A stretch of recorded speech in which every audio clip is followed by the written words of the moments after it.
Softness. Just going to get started. Chapter 46. Remember, there's 9 chapters in each Ennead. Self-esteem, like desire for created things, breaks the original harmony, primal simplicity. Making divisions in nature, it treats some things as worthless.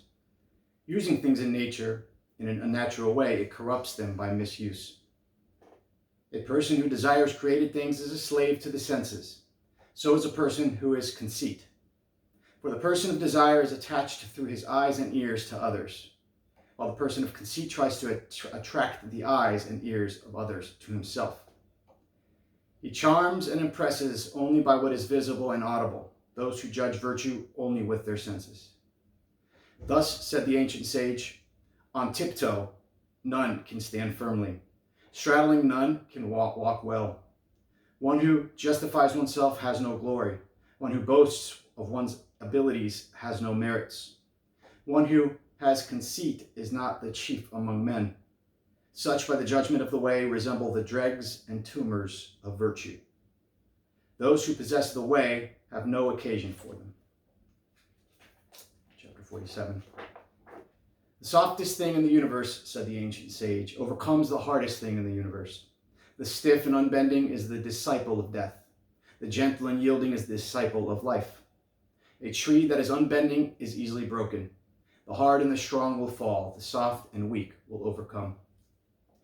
If a painful experience comes upon a humble soul, she bends and thus remains whole. Straight away she goes against herself. Straight away she accuses herself. And she does not set about accusing anyone else. Thus she goes on her way, untroubled, undepressed, in complete peace of mind, having no cause to be angry or to anger anyone. Therefore, said the sage, mix with all that is humble as dust. This is called the original harmony. It cannot be made intimate, nor can it be alienated. It cannot be benefited, nor can it be harmed. It cannot be exalted, nor can it be debased. For this very reason, it is the highest, most valuable thing in the world. The humble soul, at one with the dust of the earth, knows the power behind saying, forgive me. She is among the strongest in the world, for nothing is more powerful than lowliness. Chapter 48. The way, said the ancient sage, covers its cutting edge. It transcends entanglement, softens its light, merges with dust. True humility cannot be defined in words, for it is the raiment of the primal essence himself, the way of having clothed himself in it. Descending from his loftiness, he used it to hide his splendor, lest his creation be consumed by the fiery vision. Creation could not look directly upon his uncreated light, nor could it hear the voice of his thunders.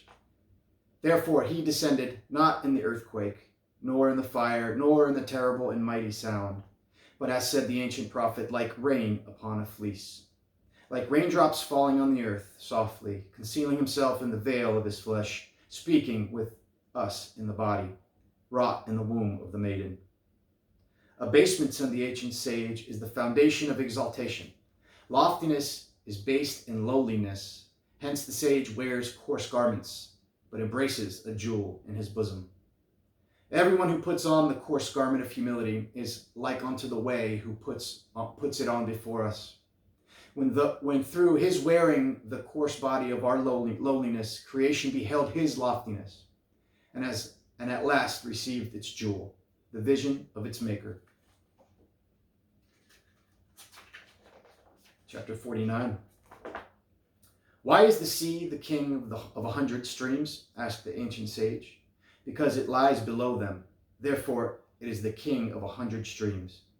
The master of the universe, showing us how to walk the way of humility, took a towel, and bending down below his disciples, washed their feet.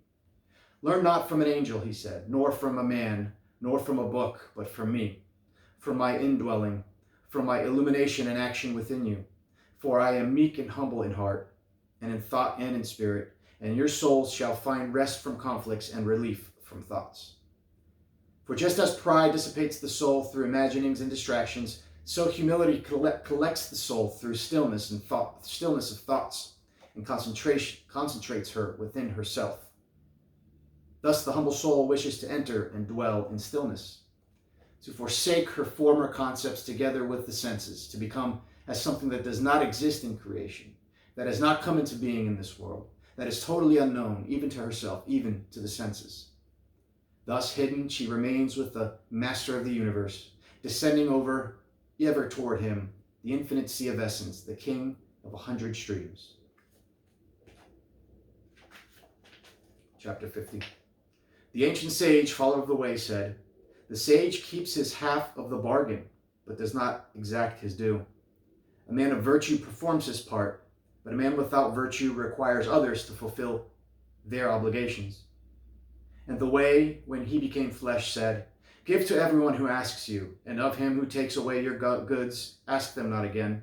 Do good and lend, hoping for nothing back.' The way, when he became flesh, gave his own life for those to whom he had given life, yet he did not exact his due. Call him not just, for our frail nature would not be strong enough if his justice were to rise up to make exaction. Rather call him merciful, for he came employing mercy in place of justice, since at all times we are held by debt. There is a bondsman for those who are bound by debt. There is a healer for those who have stumbled, who have bruised the simplicity of their original nature. There is a bondsman and a healer. Even he who has asked the mercy to be shown in his murderers, who pardoned them even as he hung on the tree. The breath of heaven, he says, is upon me, to preach good tidings to the poor, to heal the brokenhearted, to proclaim forgiveness to the captives, and to set free those who are bruised." Chapter 51. By means of the way, said the ancient sage, one is forgiven when one sins. When one loves, expecting nothing. When one has the power to forgive anyone, anything. Therefore the way, who is perfect love and loves perfectly, and who came to earth out of love, came with the power to forgive all people, all crimes. This was the gift he offered up, but it can be received only by him who himself loves and thus forgives. For when one loves, expecting nothing, one will not only forgive everything, one will be forgiven everything. Of those who love much, said the way, much will be forgiven, but of those who love little, little will be forgiven. This is the way of heaven. The spirit of forgiveness is the spirit of the way. The heart of the follower of the way is distinguished by its power to forgive. But the heart cannot attain to perfect forgiveness until the uncreated breath enters into it, with the perfect love that he had with the mind and the word from pre-eternity. Chapter 52. When one blames others, there is contention. When one finds one's own faults, there is peace. When one demands restitution for a crime, there is contention. When one forgives, there is peace. When the way took flesh, he took the blame on himself, and he forgave everyone, even his own murderers. Therefore did he become bringing peace, and yet this non-contention is in contention with the contention of this world. Therefore did he come bringing his peace with the sword. Chapter 53. Those who are virtuous, said the ancient sage, do not dispute. Those who dispute are not virtuous. A sign of virtuous and compassionate soul is forgiveness of every debt. A sign of an evil mind is bitter speech to one who has fallen. A virtuous soul, having been lowered into the valley, into the broken wholeness of humility, does not know how to have enmity. She forgives to the last, pardons to the last. She does not exact her due, does not demand restitution, but judges only herself. Always searching endlessly for the crime within herself. Like the way whom the soul follows, she will forgive and pardon everyone, even her own torturer. Asking for mercy in the secret place of the heart, she has granted it from the source of all mercy. And from there, from the secret place, she radiates mercy to all created things. In the heart, if the heart has forgiven and excused, offenses will not be remembered. They are remembered only in the attic, the memory, without the heart's participation. Thus it is necessary to distinguish between these two things, the heart and the reason. In the heart, if the heart has forgiven, it will never remember, for it has no memory.